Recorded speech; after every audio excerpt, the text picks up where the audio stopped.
ہمارے ساتھ موجود ہیں بیورو چیف اسلام آباد کامران خان صاحب. بہت شکریہ آپ کے وقت کا. کہیے گا سر، جیسے کہ کہا جا رہا ہے بیرسٹر گوہر کی جانب سے کہ 26 نومبر کو جو کچھ ہوا بانی پی ٹی آئی کو اس کا علم ہی نہیں تھا. ایسے کیسے ہو سکتا ہے؟ آپ کو لگتا ہے کہ بانی پی ٹی آئی کی جانب سے ہدایات پر ہی یہ سب کچھ کیا گیا، یا بشرا بی بی نے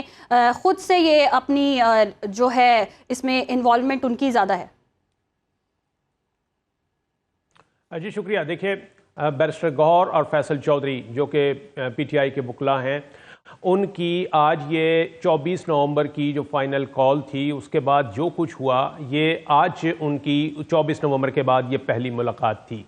اور اس ملاقات میں ایک اہم بات یہ ہے کہ آج میڈیا کو عموماً یہ ہوتا ہے کہ جب کسی کیس کی سماعت ہوتی ہے، وہاں پر 190 ملین پاؤنڈ ریفرنس کی سماعت تھی، تو اس میں میڈیا کو بھی، میڈیا کے نمائندے جو ہیں وہ بھی اس کی کوریج کے لیے جاتے ہیں، لیکن آج میڈیا کے نمائندے وہاں موجود نہیں تھے. اور اس کے بعد جو ملاقات کے اندر، یعنی بیرسٹر گوہر اور فیصل چودھری کے ساتھ ملاقات میں جو کچھ بھی بات ہوئی ہے، وہ ہمیں فیصل چودھری اور بیرسٹر گوہر کی جانب سے ہی میڈیا تک پہنچی ہے. اور ان کے مطابق یہ کہنا ہے ان کا کہ جو بانی پی ٹی آئی تھے وہ تو بالکل بے خبر تھے، انہیں پتہ ہی نہیں کہ یہ 26 کو کیا ہوا ہے، جب یہ دونوں طرف سے یہ تصادم کی کیفیت ہوئی ہے اور کن حالات میں جو الزامات لگے ہیں، شہادتیں ہوئی ہیں، زخمی ہوئے ہیں، شیلنگ ہوئی ہے. تو وہ کہتے ہیں کہ اس کا بانی پی ٹی آئی کو کچھ علم نہیں تھا، اور جب انہوں نے ان کو بریف کیا ساری صورتحال سے، تو اس کے اوپر بانی پی ٹی آئی نے جو شہادتیں ہیں اس کے اوپر اور جو زخمی ہوئے ہیں اور جو بروٹل یوز آف فورس جو ہے اس کے اوپر انہوں نے مذمت کی ہے کہ یہ اس طرح کی چیز نہیں ہونی چاہیے تھی. اور اگر پی ٹی آئی کے کارکنوں کے خلاف، پی ٹی آئی کی قیادت کے خلاف طاقت کا استعمال ہوا ہے، تو ان کا یہ کہنا ہے کہ اس کے لیے بہترین احتجاج کا فورم جو ہے وہ پارلیمنٹ ہے، اور اس کے لیے پی ٹی آئی کو چاہیے کہ وہ سینٹ اجلاس اور قومی اسمبلی کے اجلاس کے لیے ریکوزیشن دے، اور یہ دونوں اجلاس کال کیے جائیں، اور وہاں on the floor of the house,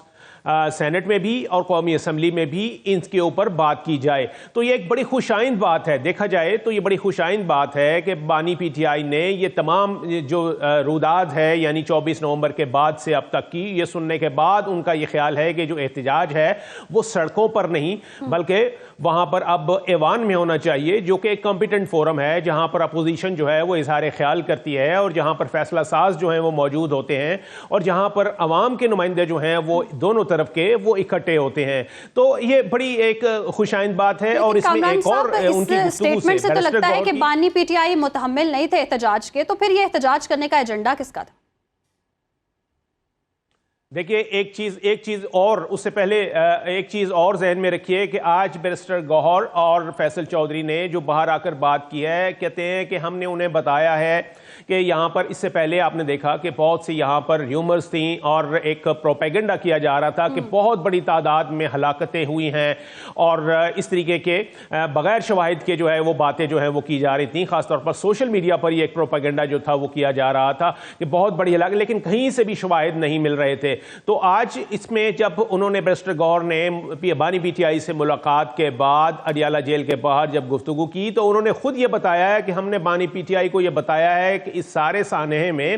12 شہادتیں ہوئی ہیں، اور ان کا یہ کہنا ہے کہ اس میں وہ بھی شامل ہیں جو 2 پولیس والے ہیں اور 3 رینجرز ہیں، یعنی 5 اگر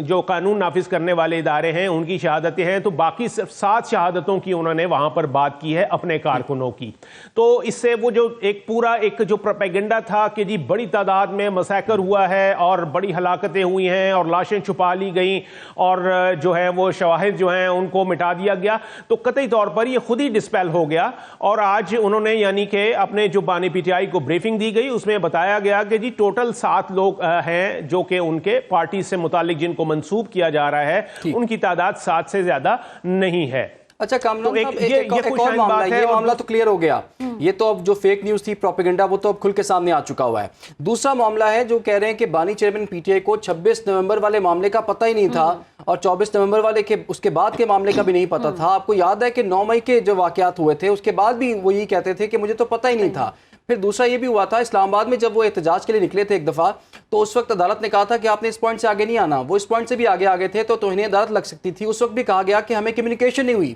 تو یہ پی ٹی آئی ایک پوری ایک باقاعدہ طور پہ آپ کو لگتا ہے منظم طریقے سے کام ہو رہا ہے، یہ واقعی کمیونیکیشن گیپ ہے جس کی وجہ سے ایسے حادثات ہو جاتے ہیں؟